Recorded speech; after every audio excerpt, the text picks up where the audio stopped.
Olá, pessoal. Estamos aqui com a parte 2, né, desse podcast sobre justiça, que faz parte do grupo de podcasts da Conferência Remanescentes aqui da Igreja Central, que vai acontecer nos dias 11, 12 e 13 de novembro.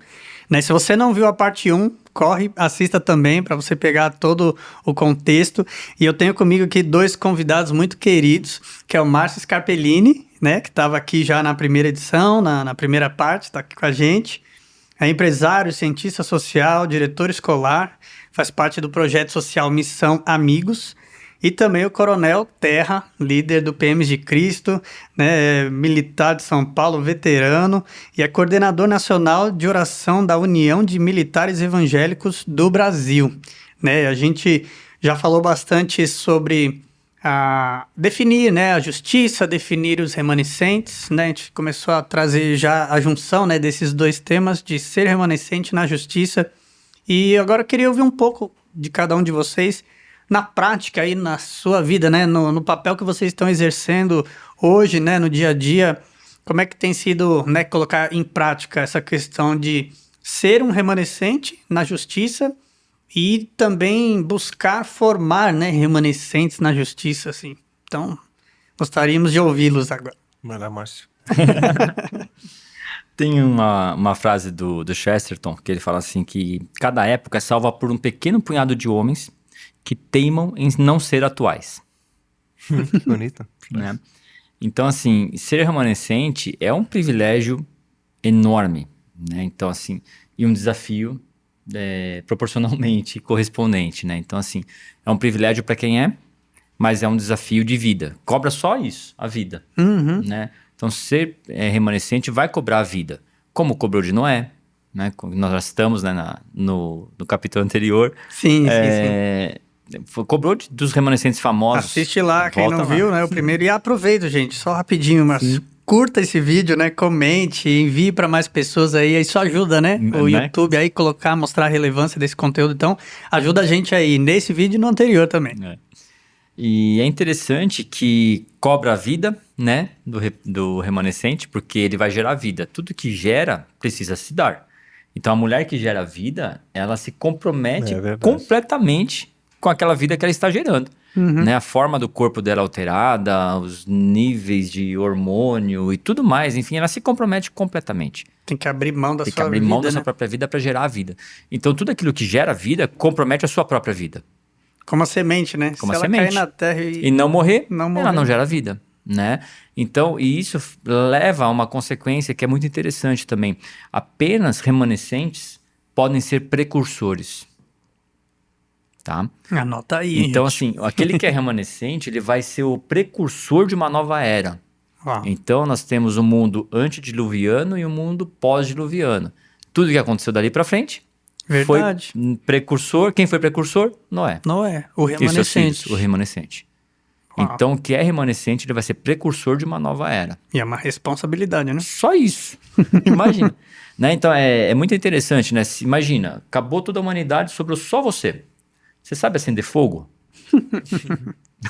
E aí? Solta você no meio de um mundo pós-apocalíptico aí, o que você vai fazer? Não sabe acender um fogo, você não vai morrer de fome com, sei lá, às vezes no meio de uma floresta. Não é isso? Tem os treinamentos de selva, militares, né? Você aí, solta um de nós aqui, urbano, então você morre de fome com aquela abundância gigantesca ali, porque não sabe. Né? Então, assim, qual o nosso preparo para sermos remanescentes? Né? Será que se em um dia qualquer vier uma perseguição e a Bíblia for retirada de nós, quanto de Bíblia há em nós? Aí, para quem acha que não é importante memorizar alguma coisa da palavra, né? Pois é. Por isso que para um judeu, ele pergunta, né? Não é quanto você sabe de Torá, mas quanto de Torá você tem. É diferente. É completamente diferente. Existe um nível intelectual e existe um nível de ser. Né? Então, o quanto que está impregnado no seu ser a palavra de Deus. Uau. Né? Então, assim, quanto nós estamos preparados para ser remanescentes? É lindo, maravilhoso, o conceito é incrível, show. Mas, assim, o quanto eu tenho de essência para permanecer e ser um precursor de uma nova era? É bem É o que a palavra diz, né? Você se despir do velho homem e se revestir do novo, né? Então, Exatamente. quanto você já se despiu do velho Exato. e se revestiu do novo, né? Exato. E pensar que esse novo é mais antigo do que o velho. Porque o novo é a origem. É o original. Né? É. O velho é o que o pecado trouxe. Uhum. Então, quanto eu preciso me despir do velho homem, que é o homem do pecado, e ser o novo homem, que é o novo Cristo, que é o novo Adão, né? Que é Cristo. Uhum. Né? Então, quanto eu sou menos de mim e mais dele. Não vivo mais eu, mas Cristo vive em mim. Uau. Então, eu preciso que Cristo viva em mim para que eu possa ser um precursor. Né? Então, para que eu possa gerar É isso vida a partir daí. E a vida não está em nós, a vida está em Cristo. Ele é o caminho, a verdade e a Vida. vida. Né? Então não tem outro caminho, não tem outra verdade. Né? Quando você fala de justiça, você fala de verdade. Né? Então, você fala de justiça, você fala de caminho. Nós estamos falando de vida aqui. Só a vida em Cristo. Uhum. Né? Então, assim, cada época, cada era é salva por homens, né, que não pertencem, que correm o risco ali de não pertencer àquela época. Uhum. E é interessante, onde nós vivemos do ponto de vista espiritual, do ponto de vista de justiça, Uhum. né? Então, a justiça humana, ela vai mudando ao longo do tempo. Uhum. Né? Então, coisas que a gente é muito saudosista às vezes, né? Coisas que eram certas não são mais certas. Então, dar bênção para o pai, para a mãe, pedir a bênção, aliás, era certo. Hoje, tanto faz. E seria estranho alguém falar bênção à mãe. É. Né? Se for criança, vão tirar sarro da criança. Que é isso, né? Mas era certo. Mudou a justiça de Deus não muda. Percebe? Ou mesmo no campo da justiça, algo que hoje é normal, antigamente não era. Né? Então a justiça humana muda. Então em que tempo nós vivemos? Nós precisamos viver no tempo de Deus, não no tempo do homem. Isso significa que isso tudo pode mudar. Os conceitos de justiça e de retidão humanas podem mudar e vão mudar, porque o homem é volúvel. O homem se deixa influenciar e cada vez vai piorar. Não tem, não tem jeito. A tendência é essa, né? Em todos os sentidos. E o remanescente ele precisa estar permanente. Onde? Na origem. Então, nosso tempo tem que ser o tempo de Deus. Né? A nossa referência, a gente fala de justiça, a gente fala de referência constitucional, né? Muda de um país para o outro, etc. O que muda pra gente? Não pode mudar nada, porque o nosso Deus é imutável. Né? Um cristão aqui ou lá no Japão, né? Tanto faz, a justiça de Deus é a justiça de Deus. Por isso que, às vezes, a gente quer colocar sobre Deus justiças humanas, né? Atribuir a Deus justiças humanas. Né? E aí, por isso que tem tanta denominação, tanta costume, tanta linha teológica, etc. e tal, porque a gente quer atribuir a Deus. Né? Então, conceitos humanos. E isso é muito interessante porque eu venho dando esse exemplo há algum tempo já. Quando a gente vai estudar alguma ciência, né? Então, vamos estudar mecânica. Quando o cara sabe tudo sobre mecânica, o que ele fala? Eu domino a mecânica de um Ford. Eu domino a mecânica de um Volks. Muita gente vai para o curso de teologia, não só para conhecer, mas para dominar Deus. Nossa. Inconscientemente. Inconscientemente. Porque isso está no conceito humano. Né? Então, Adão e Eva pecaram. Por quê? Porque eles queriam ser como Deus. Eles queriam ser maior, superar, dominar, saber tanto quanto. Né? Porque não foram na árvore da vida, porque vida eles já tinham. Foram na árvore do conhecimento. Né? Então, por que isso? Eles não tinham. Então, porque eles queriam dominar. Então, o domínio na Torre de Babel. Então, o homem sempre quer dominar. E você vê que é uma corrupção daquilo que Deus atribuiu ao homem. Adão foi colocado no Éden para quê? Para dominar. Então, quando você corrompe um conceito justo... Já tinha autoridade, Já tinha autoridade para isso, ele se corrompeu ali. Entende? Então, assim, nós precisamos tomar cuidado e viver no tempo de Deus, né? Entender que a justiça de Deus é imutável, a justiça do homem passa, muda, altera, etc. e tal, mas a justiça de Deus permanece para sempre. Ela não está submetida à nossa justiça. Né? E aí, falando da minha área, né, a educação... É uma área que vem sendo atacada violentamente, né? Então, isso não é de agora, não é algo que está acontecendo agora, recente, mas o que está acontecendo agora, eu entendo que está mais evidente, mais evidenciado. Nós temos um tempo de clareza. Chegou ao conhecimento de muita gente, né? E isso é muito bom, né? Porque quando você coloca a luz sobre algo, você tem a possibilidade de enxergar, separar as coisas, as variáveis, e buscar algo que seja... e fazer as escolhas, né? Então, na educação é uma área na sociedade em que está faltando bastante de justiça, né? Então, se nós vamos falar de remanescentes em justiça na educação, né, que é a minha área, Sim. nós temos muito trabalho a fazer. Muito trabalho a fazer. Porque nós temos ideologias que separam, segmentam, segregam a sociedade, né? Então, você cria educações diferentes, dizendo que você está dando oportunidade, etc., para pessoas, às vezes, mais carentes, ou para uma etnia qualquer, falando de raça e tal, e sendo que nós temos uma raça. Deus criou homem e mulher, ponto final. Sim. Né? Então, assim, nós precisamos buscar na educação um lugar de justiça. Né? E qual é a referência da educação? A referência ao conhecimento. Conhecimento deve ser a referência, mas é o conhecimento, aquele conhecimento de sabedoria que sentou aos pés do Senhor para aprender com ele. Então, assim, explico isso, né? Se nós olharmos para muitas teorias de educação, elas tiram o foco de Deus. Como acontece isso? Você pega o construtivismo, por exemplo, né? Uma teoria muito disseminada, adorada por muita gente, né? Idolatrada por muita gente, que diz o seguinte: construtivismo, a criança vai estando pronta, tendo tempos de prontidão ao longo dos anos de vida, e aí ela vai estar pronta para adquirir conhecimento. Então, quem está no centro? A criança, o aprendiz. Percebe? Já está errado. Já mexeu no centro, mexeu na origem. Por outro lado, voltamos ao passado, né? Aquela educação nossa, sendo saudosista, que nós tínhamos uma aprendizagem conteudista. Quem estava no centro? O conteúdo. Então, o que era importante? O conteúdo a ser aprendido. Todo mundo tinha que estudar a mesma coisa, etc. Quem estava no centro? O conteúdo. Nenhum, nem outro atende um princípio divino. Quem deve estar no centro da aprendizagem? Deus. Você fala, mas isso se aplica? Claro que sim. Deus é a verdade. E foi dado aos homens descobrir a verdade. Se eu não me engano, é em Reis que diz que foi dado acho que é Salmo, que foi dado aos reis, foi dado a Deus esconder as coisas preciosas e aos reis e sábios descobri-las. Então foi dado aos homens descobrir a verdade. Só que só existe uma verdade, é Cristo. Só existe uma verdade, é Deus.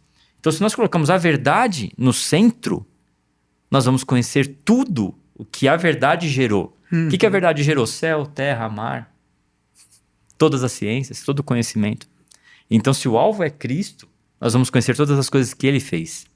Então, se ele fez todas as plantas, se formos estudar biologia, nós vamos ver a assinatura do autor nesse quadro da biologia. Se formos estudar qualquer área da ciência, nós vamos ver a assinatura do autor. Se olharmos para as estrelas, a gente vai ver a assinatura do autor.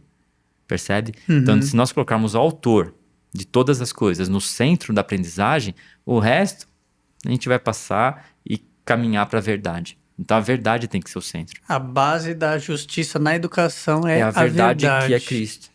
Agora, como que a gente colocaria em prática isso aquela questão mas o Estado é laico e... O Estado é laico, mas ele não deve ser laicista. Qual que é a diferença?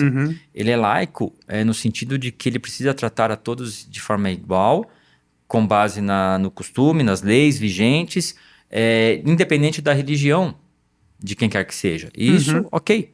Agora, nós estamos vivendo muito um laicismo, que significa o Estado é laico e você também tem que ser. E aí você quer impingir sobre a sociedade que não haja referências espirituais ou religiosas, que seja, nesse aspecto tanto faz, e impor isso sobre a sociedade. Não. Não. O ser humano. Entendeu? O ser humano é composto ou tricotômico, ou ditômico, enfim, mas é corpo, alma e espírito, né? Tem umas vertentes de corpo, alma e espírito, a mesma coisa. Sim. Não importa, mas assim, nós não somos apenas físico. Existe um aspecto metafísico que não pode ser ignorado. E o Estado, ele precisa conviver com isso. Sinto muito, né? Então, é importante que o Estado entenda isso. Então, isso não fere essa característica laica do Estado. Entende? Fere aqueles que querem fechar e diminuir a educação para conseguir doutrinar ideologicamente as crianças. Eu creio que a gente, né, o evangelho, né, o cristianismo perde quando ele é classificado como mais uma religião, como mais uma né? religião, quando ele Porque iguala... daí a verdade de Cristo, que é a verdade absoluta, ela se torna relativa. o conceito de verdade é maravilhoso. né? Sim. Porque assim, verdade, ela pode ser caracterizada como aquilo que é visto, tá? Então, se você perguntar para um grego, né, dentro da cultura grega, verdade é aquilo que é visto. E é muito raso, né? A gente sabe que não... às vezes a gente está vendo algo e não é a verdade. Às vezes existe algo real por trás daquilo. Exatamente. Né? Então, para um latino, para um romano, dentro da filosofia romana, verdade é aquilo que é verificável, que é testável. Então, eu testo e aí eu encontro a verdade. Né? No nosso conceito, na verdade, a verdade é aquilo que é eterno, permanente, que não muda. E como a gente fazer isso numa sociedade... Peraí que a gente já vai... O coronel quer ouvir também, né? Mas Sim. uma sociedade, assim, que diz que se a gente aplica isso, a gente está sendo... né, impondo a nossa verdade. Mais do que isso, né? Como que a gente aplica isso numa sociedade que diz que existe a minha verdade e a sua verdade? Exatamente. Né? Aí você pergunta, isso que você está falando é verdade? Se a pessoa disser que então existe uma terceira verdade. Percebe? Então existe uma verdade absoluta. Pela lógica, você pode fechar a Bíblia, você vai chegar em uma verdade absoluta. Não tem como. Não tem como. E se a gente for pela lógica, você vai encontrar a necessidade, ou seja, é necessário, do ponto de vista lógico, um criador. Entende? Então, assim, qual é o problema da ciência hoje? Existe uma ciência sendo elevada ao patamar de verdade, mas é uma ciência, uma visão da ciência, que ela se contradiz. Então, é necessário que nós persigamos um caminho de busca da verdade. Da verdade. E, assim, Louis Pasteur disse que toda boa ciência aproxima o homem do Criador. Olha... Tá? Então, se houver alguém, um cientista, e pode ser um cientista social, como eu sou, tá? E que buscar de forma digna, de forma real, desvestida, honesta, né? Essa é a palavra, honesta, ele vai caminhar e vai encontrar um criador. Olha isso. E isso aconteceu com C.S. Lewis, isso aconteceu com tantas pessoas que, para tentar, e até com muitos cientistas, que foram tentar provar que Deus não existia e chegaram na realidade e chegaram na verdade. Do que eles queriam. Então, assim, é necessário que haja, e isso é muito científico. A Bíblia não é um livro de ciência, mas como é um livro de verdade, ela contém ciência. E funciona. Entendeu? Curiosamente funciona. Né? Então, importa que a gente, na educação, a gente coloque a verdade e a busca pela verdade. Né? Então, ensinar as crianças a fazer boas perguntas. Né? É um caminho bíblico. Ensinar boas perguntas. Ensinar boas pergunas. Pra gente chamar aqui esse... Sim, trazer para a realidade, para a questão prática. Né? Ensinar as nossas crianças a fazer boas perguntas. Né, que na verdade é o que nós nascemos para fazer. Eu sempre brinco, quando eu vou falar sobre educação de filhos, enfim, que a criança, o ser humano, ele nasce com os 2 zoinhos virados para fora. Por quê? Porque nós somos criados por Deus para descobrir o mundo. Percebe? E chegar até ele, né?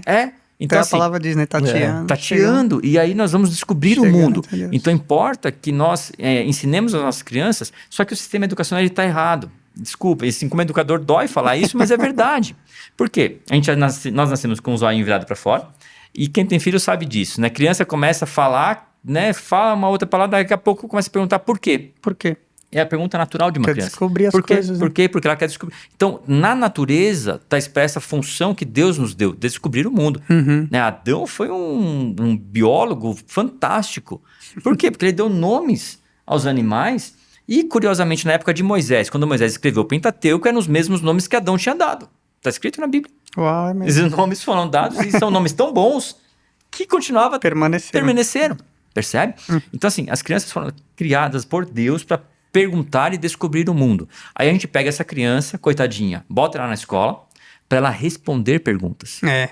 Percebe como está ao contrário? É verdade. Para responder questionários, para responder provas, sendo que a criança foi feita por Deus para perguntar, não para responder. É muito bom, hein? Então, a resposta, ela bloqueia o pensamento. Quando você já tem uma resposta pronta, acabou. É aquela verdade que está sendo apresentada. Fim. Né? Entende? Então, quantas aulas de filosofia eu fui dar e ao final de uma aula de 50 minutos, alguém levanta a mão e pergunta, mas qual é a resposta certa? Eu falo, não, você não entendeu nada. Não entendeu nada. Eu quero que você me dê a resposta, percebe? Olha aí. Então, a criança, nós deveríamos ter um sistema de ensino que motivasse o pensamento crítico, a descoberta, a experimentação, as perguntas, criar boas perguntas. Para toda boa pergunta existem boas respostas. E uma honestidade na busca pela resposta, exatamente. E é difícil fazer uma pergunta boa, né? Um juiz... Tem que ser ensinado, né? Tem que ser ensinado. Existe uma lógica por trás disso. Né? Um bom interrogador, ele tem que ter um bom preparo, porque para fazer boas perguntas, um terapeuta, né? São profissões que precisam estudar muito para fazer boas perguntas e profundas perguntas, percebe? Então não é fácil fazer boas perguntas, mas é isso que deveria estar no cerne do nosso modelo educacional e nós temos o contrário disso. Então você pode bater de um lado para o outro, conteúdo, criança, desvios de aprendizagem, esquece. Nós precisamos aprender a fazer boas perguntas. Muito bom, hein, Márcio? Até para conhecer Deus, provai e vede. O que é provar? Experimentar. A gente precisa aprender a experimentar. Buscar-me-eis e me achareis. É perguntando, é buscando conhecimento. Olha aí, para quem é da área da educação, tá aí um conteúdo maravilhoso. Vou chamar essa parte 2 aqui de podcast da educação e da segurança, que agora eu quero que o coronel fale para nós aí nessa área militar. Não, é interessante, então. Posso dizer assim, fazendo um resumo, a experiência que eu tive é exatamente isso que tem a ver com essa visão dos remanescentes, né? Com a visão de remanescentes. Exatamente isso. Eu entrei na polícia e percebia exatamente isso, que onde estão os remanescentes do sistema policial? E a gente via um pequeno grupo tentando sobreviver, muitas vezes sozinhos. Uau. Então aí eu percebia que muita gente que entrava como cristão se desviava no caminho, né? Se perdia a fé pelo ambiente, pelo ambiente policial, a cultura, né, que ele está envolvido, né, aquele ambiente profissional pesado. Aos poucos ele ia perdendo a sua fé, ia ficando com vergonha de se apresentar como cristão, né, e vai aos poucos realmente perdendo aquilo que a sua essência, né? Então aí você vê, por essa razão... Acaba que deixaram de ser remanescentes, né? Exatamente. Aí foi quando os PMs de Cristo nasceu, a associação, essa missão chamada PMs de Cristo, ela nasceu justamente por conta disso, para fazer com que os remanescentes não ficassem mais isolados, sozinhos, tentando sobreviver, mas eles se juntassem para formar um núcleo forte dentro da polícia e ajudarem mutuamente a fortalecer a sua própria fé, né, dentro desse princípio de corpo, né, dentro do princípio de unidade, para que eles conseguissem, de fato, entender a interdependência nesse sentido, né, a interdependência dos membros, para você conseguir realmente influenciar um ambiente. Não que você não possa influenciar sozinho, mas sozinho é muito mais difícil, porque você é engolido, né, pela cultura, pelo sistema. Quando você está em grupo, você está mais protegido, você coopera com o outro, você tem palavras de encorajamento, né, um pelo outro, você tem mentoria, você tem todo o que? A sinergia do grupo, né? Ou seja, você compartilha experiências, compartilha a fé, compartilha a palavra, e você, nesse ambiente hostil, difícil, né, pelos dramas, pelas circunstâncias, você então consegue entender o seu papel, não sozinho, mas unido. Então, os remanescentes da polícia, vamos dizer assim, posso dizer que o PM de Cristo é um case prático de remanescentes, que não se acomodaram, não aceitaram ficar sendo engolidos pelo sistema, né? Poderiam ter, mas eles se juntaram e falaram, não, peraí, nós vamos realmente trazer o reino de Deus para o ambiente policial. Não. É isso aí. É mudar a cultura policial que está contaminada pelas suas raízes históricas e principalmente pelos filmes de Hollywood, de polícia, né? É mesmo? Olha isso. Os filmes de Hollywood. Já estamos vendo aqui a influência do entretenimento na segurança.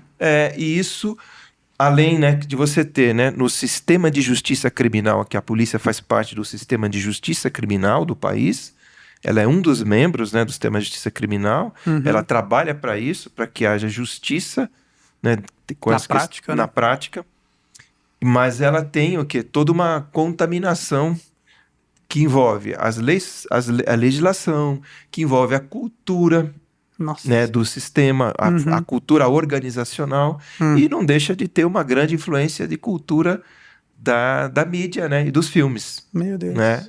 Porque aí a pergunta assim, qual é a polícia certa? Como que a polícia deve agir? Quais são os limites? Quais são as prioridades, né, no serviço policial? Até onde vai o serviço policial? Como que deve ser um serviço de qualidade? Né? Qual deveria ser o foco? É a prevenção ou é a repressão do crime? Seria a educação cidadã para a segurança pública, com foco nisso, muito mais do que simplesmente atender ocorrências de emergência e só apagar incêndio, vamos dizer assim. Né? Ou criar uma cultura onde as pessoas mesmo entendam que a segurança é um produto de uma coparticipação de todos. Né? Seja numa rua, todo mundo tem que participar desse produto chamado segurança pública.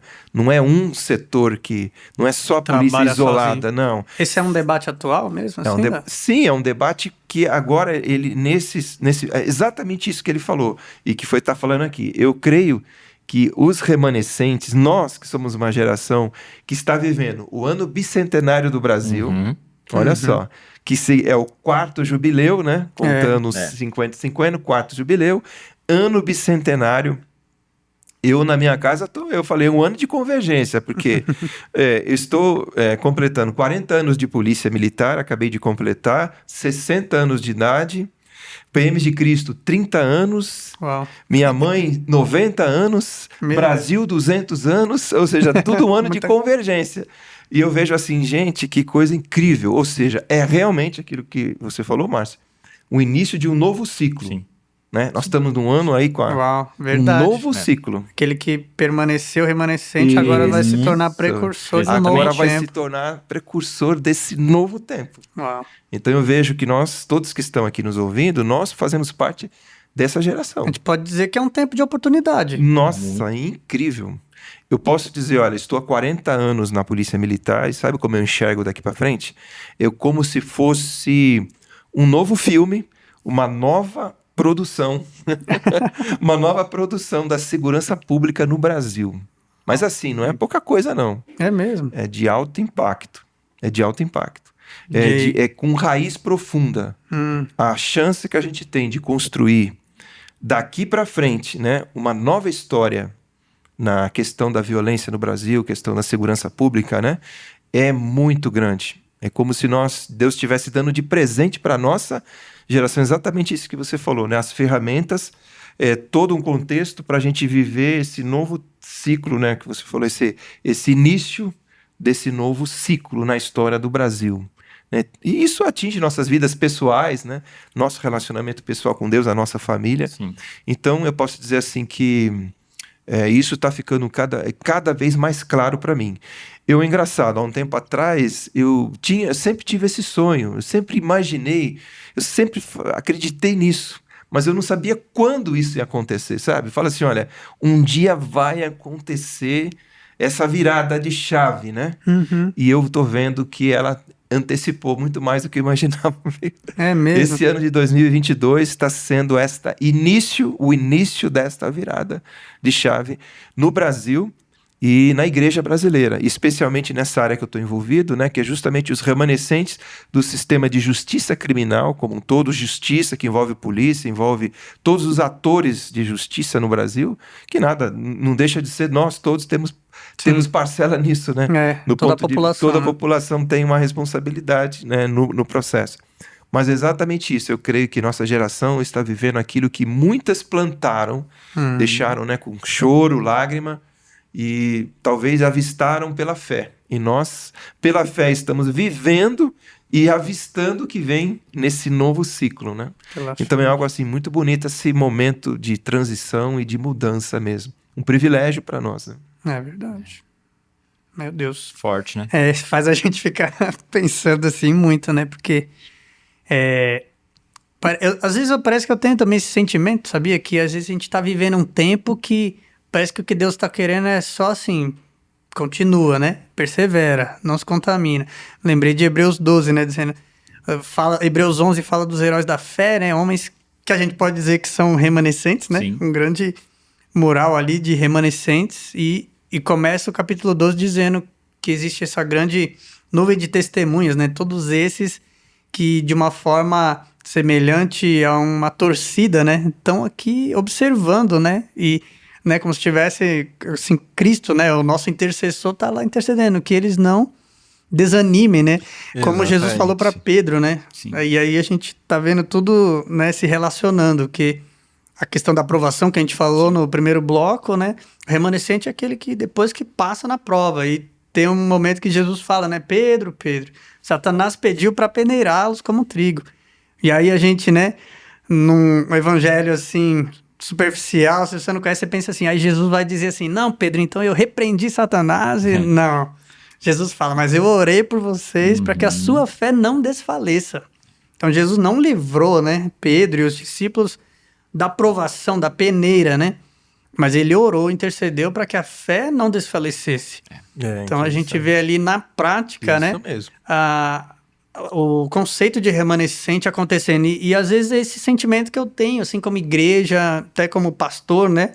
No meu papel aqui, que é aquele momento que às vezes você está passando por algo, Deus está olhando, ele não te livra, mas ele está ali, né, na sua sabedoria, soberania, só pensando, agora, passando por isso, você está sendo aprovado. É isso Depois de você enfrentar, né, passar por esse deserto, você vai entrar na terra prometida. Então, é um tempo de esperança, né? Eu acho que o remanescente está muito ligado à esperança, né? Se perder a esperança, eu vou permanecer para quê, né?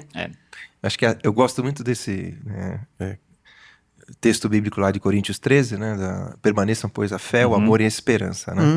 E eu só queria reforçar, falando que a maior lição que eu tenho aprendido, como eu vejo assim, como uma geração remanescente, hoje eu consigo entender, porque quando eu entrei na polícia eu era meio que um patinho feio, né? O pessoal, você não tem perfil para ser policial. Eu até achava que não tinha mesmo. Né? Eu falei, pô, mas ao mesmo tempo eu gostava de algumas coisas. Não se enquadrava no modelo. Naquele momento, naquela cultura, não era totalmente um cara tão, como dizer assim, com todo o perfil que naquela época se exigia. Mas eu tinha consciência de que nem tudo que eu estava vendo era correto, né? Que tinha coisas para serem... Por isso que eu permaneci. Que você não precisava mudar para se amoldar naquilo, né? Isso, exatamente. Que eu não precisava... que eu precisava ter exatamente isso. Permanecer firme, porque ia chegar um momento em que eu seria aprovado, em que eu fui ali, né? Que eu fui provado. Mas eu queria só dar um destaque nesses remanescentes da polícia, dos PMs de Cristo, que é a questão da unidade e da oração. A gente, então, conseguiu entender o valor da interdependência, né, do corpo e a nossa também dependência de Deus. Então, são duas palavrinhas-chave. A interdependência, a importância da interdependência do corpo. Né? A gente entendeu o valor que cada um tem nesse processo. Um membro separado do corpo não tem vida, tem né? condições. Isso. Então, tem que estar junto, né? Para a sobrevivência do remanescente. Entendeu? É isso que eu entendo hoje. Tem que estar junto. A interdependência é fundamental. E a dependência, claro, individual de cada um com Deus. A nossa dependência total de Deus. E o outro ponto é a oração. A importância da oração individual, a importância da oração coletiva, né? O próprio logo dos PMs de Cristo são 3 policiais de joelhos. Verdade. Quando esse logo foi feito, muita gente falou, pô, mas alguns comentaram, mas será que isso vai pegar? Os caras vão falar que tá demonstrando fraqueza, policial não pode demonstrar fraqueza. Eu falei, não, vamos deixar aí, vamos ver o que vai dar, né? 3 policiais de joelho, vamos ver o que vai dar. Aí, rapaz, foi a melhor coisa que aconteceu. 3 policiais dizendo assim para Deus, Senhor, nós dependemos de Ti. Dependência, né? Ou seja, a unidade, 3, e de joelhos declarando a dependência, né? Declarando a oração unida. E por incrível que pareça, neste ano agora, eu vinha sentindo uma incomodação muito grande ao longo desses anos, e logo que começou a pandemia, a gente já estava, desde 2015, iniciando um processo de oração pela polícia, pelo Brasil, né, e aí agora nós estamos com esse movimento que se chama Oração Unida pelo Brasil, né, de intercessão, não só pelas forças de segurança e defesa da nação, mas por todas as demais cooperando com as outras áreas, no sentido de incentivar que os profissionais se unam para orar dentro de suas áreas de influência, né? Profissionais da educação, do direito, da saúde, da segurança, da própria segurança, mas não fique uma oração sem compromisso, uma oração compromissada. E agora com a possibilidade de ter salas virtuais, né, que é uma coisa muito bacana, a gente desenvolver, até brinco lá com os policiais, fala assim, ó, pessoal, nós vamos fazer um negócio novo agora aqui, porque nas Forças Armadas todo mundo tem seus estágios práticos, né? Então o cara que é, né, o estágio lá do aviador, o estágio do policial, horas de voo, horas de viatura, horas não sei do que, tal. Falei, agora vai ter horas de sala de oração. Muito bom. Você vai passar umas horas na sala, daí você vai exercer vários papéis na sala de oração. Aí você vai sair bem informado, garanto para você. Você vai ser um super profissional de polícia. Aí nós estamos estabelecendo agora uma cota de horas de sala de oração para todos os policiais que vão se formar. Uau! Para eles exercitarem a oração na prática. Sim, isso traz esse conceito de dependência de Deus, né? Exatamente. Não é você na sua força, né? E a gente está exercendo já há 2 anos uma sala nacional de oração com pessoas de várias igrejas diferentes, né? Que o PM de Cristo mobiliza pessoas de várias igrejas diferentes. E é muito lindo mesmo isso. Você vê que Deus, ele faz algo maravilhoso, né? Quando você entende o valor que cada um tem. E a sala de oração, ela está permitindo isso, que as pessoas orem, todas orem, a gente faz as subsalas, né? A gente aproveita bem como se diz, as ferramentas, tecnologia. Né? Então, todo mundo entra num período coletivo, depois vai para as divisões. E o bonito disso que eu vejo é que realmente a oração tem sido a alavanca dos PMs de Cristo e também da União de Militares Evangélicos do Brasil. A gente percebeu claramente, né, que a oração no sentido bem amplo, no sentido de adoração também, né, não só o clamor intercessório, mas a adoração, todos os tipos de oração. A importância realmente de priorizar na nossa agenda a prioridade da oração, a declaração de louvor, né, e a declaração de adoração, e também a dependência. Senhor, nós não queremos, o coração do homem faz planos, cheio de planos, mas a resposta certa vem de ti. E quando você começa a declarar isso todos os dias entre nós, o negócio vai ficando forte. A gente fica mais forte, né? A gente vai ficando mais forte, de ficar mais fraco. Porque você não está sozinho, né? E a gente está aprendendo isso. Você está dizendo junto, olha, eu não sei, Senhor, nós sabemos uma coisa que a gente está aprendendo, não vamos rebaixar Deus. Sim. Ele é o El Shaddai, o Todo-Poderoso. Exatamente. Ele sempre vai fazer muito mais do que pedimos ou pensamos, né? Então, só queria deixar esse registro aqui, porque é a grande lição que a gente está aprendendo como remanescentes da polícia, né? O PM de Cristo é exatamente isso.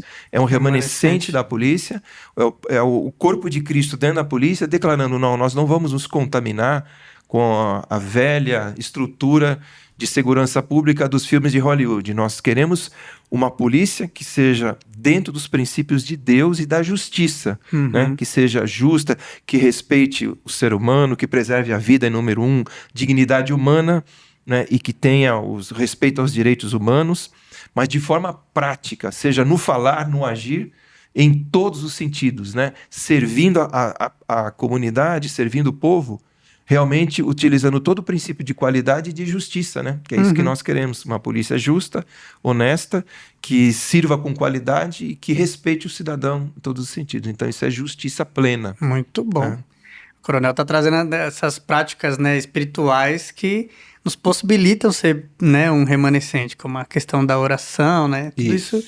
E é interessante ver que na questão da segurança, né, onde é muito importante, né, digamos assim, ser forte, mas o princípio bíblico se aplica, né? Quando eu sou fraco é que sou forte, né? O poder de Deus se aperfeiçoa na fraqueza. Então, não tem nada demais, né? Pelo contrário, é ótimo.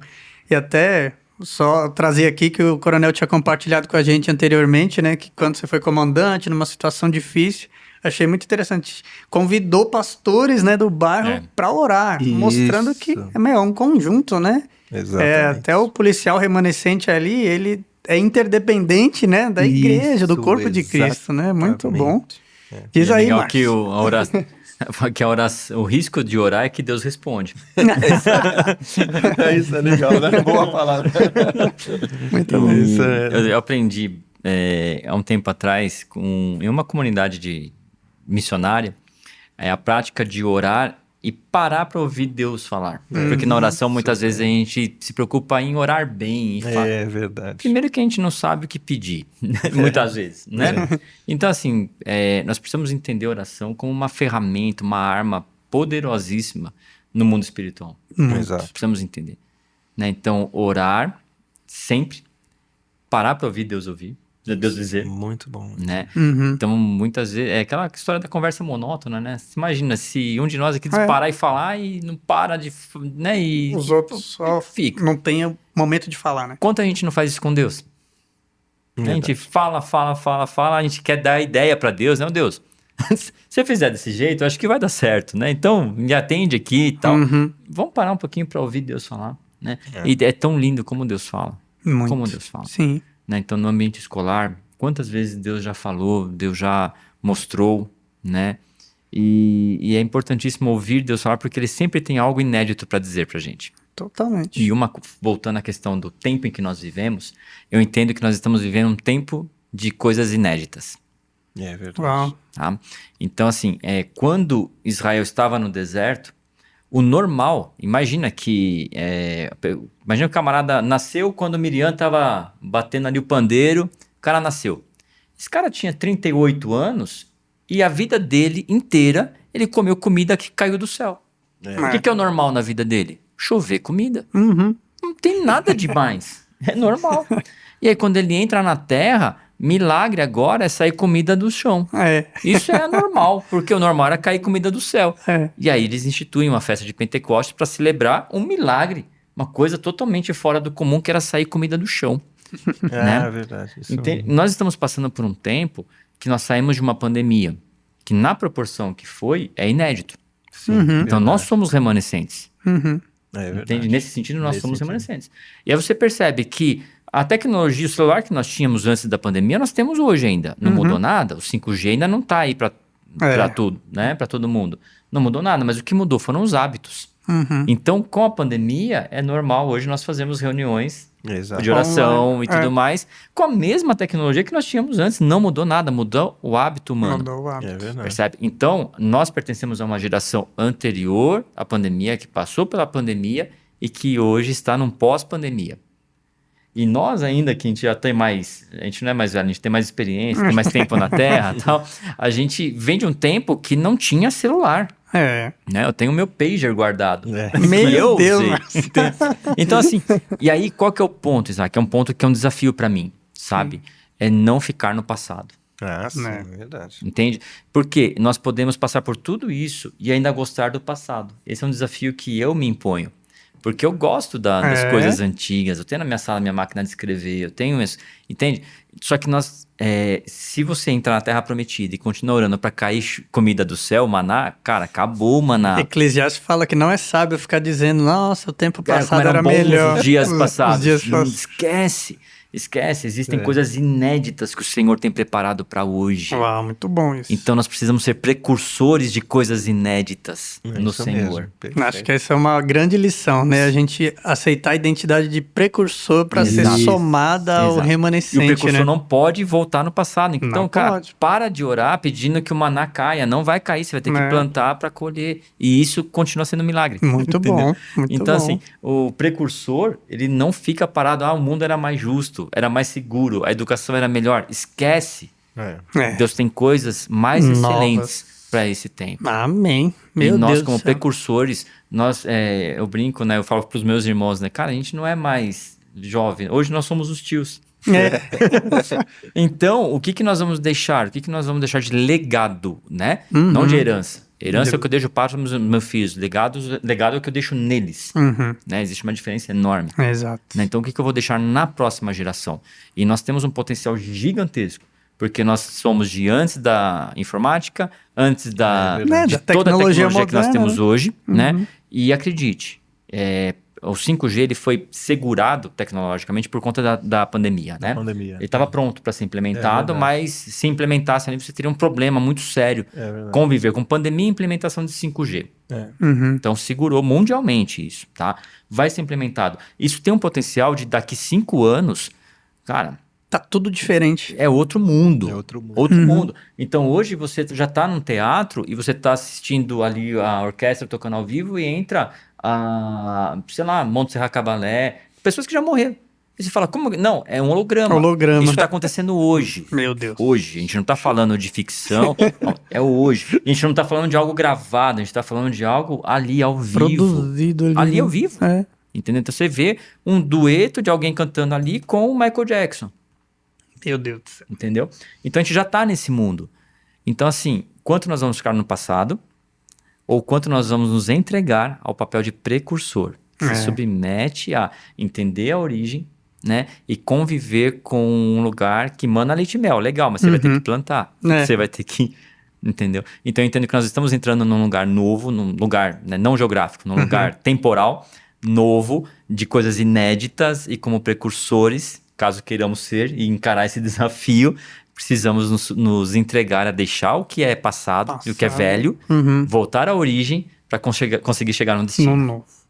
E quão importante é a gente ter a palavra de Deus, né? Que é o manual pra atemporal. ser o nosso alicerce para esse tempo. Exatamente. Meu Deus do céu, o papo tá muito bom, gente, mas também vamos ter que parar por aqui. Nossa, muito bom mesmo, assim, gostei demais. Bom. Vou chamar esse bloco 2 de o remanescente na educação e na justiça, né? Já trabalhamos a justiça, segurança, né? Segurança. Educação e segurança, trabalhamos a justiça.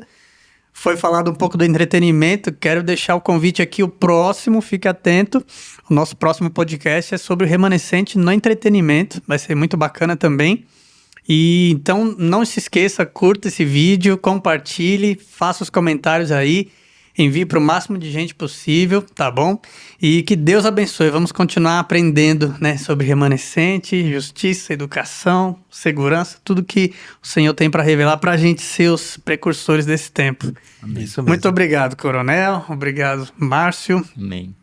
Eu que agradeço, Isaac. Obrigado, viu, a todos. Uma alegria estar aqui com vocês. Sempre um privilégio para mim. Muito obrigado. Viu? Obrigado, Márcio. Também. Obrigado, Coronel. Uma honra, um prazer enorme estar aqui. Obrigado, Isaac. Até o próximo então, né, gente? Com certeza. Até mais.